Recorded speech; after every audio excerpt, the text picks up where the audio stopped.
All right, what's up everybody? Mikey here at Gogan's Garage with another IPP.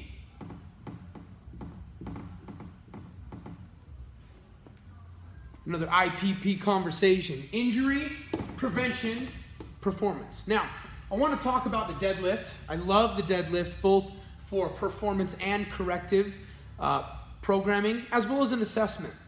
Now, I put here use your back, and I'm sure some people are scratching their heads saying, Mikey, you don't want to use your back. Everyone knows you use your legs, right? If you help a friend move an awkward piece of furniture, use your legs, you know?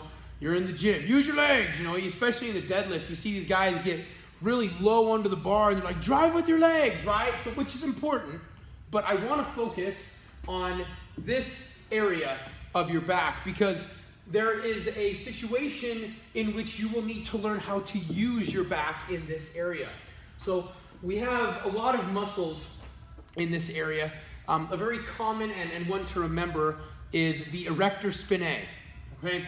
The erector spinae, what they do is if this is my spine, right, my vertebrae, which are right here, right, the erector spinae come right up the side. Right, very small muscles. There's a lot of them. Okay, and we have other muscles, right? We have like the quadratus lumbarum, you know, here. Anyway, you know, hips. Okay, so I'm getting ahead of myself. But here, okay, these muscles right here. If I see a deadlift that has somebody with a rounded back, right, we all see it on like Gym Fail Nation, right? If I see a deadlift where I have somebody who's pulling the bar and their back's like this, right? They're trying to pull that bar off the ground, right? That really excessive rounded back. This tells me that something's wrong. Now, we all know that, but why? Right here, the chances are, if we're going in a corrective exercise standpoint, the hip flexors are probably tight. Okay, hip flexors are tight.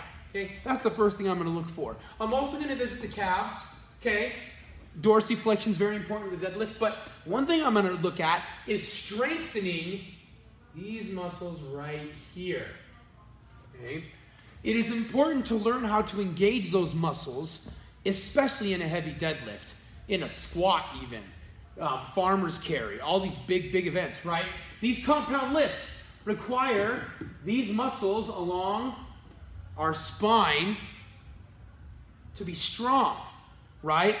Because if I don't activate those muscles, what happens is my hips tuck under, right? Now we may have to look at, you know, stretching the hamstrings, activating the glutes. There are lots of things we need to look at. But for the most part, if I lack the ability to do this, right? Like that twerking motion, right? That's what I tell people when they're deadlifting and I'm trying to teach them, like, stick your butt out like you're trying to twerk, right? They'll be on the bar like this, and then I'll say, stick your butt out like you're trying to twerk, and they'll fix it, okay? So it's your erector spinae, is a common name. There are other muscles there, as I said.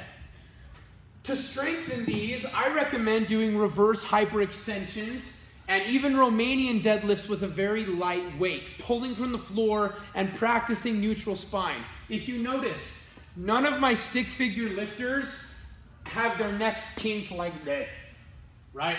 None of them are looking up at the ceiling, okay? That's a bad habit. I do it. A lot of people do it. For the sake of correcting imbalances, I want to make sure that my eyes are looking at the floor. So that's your IPP video for this week.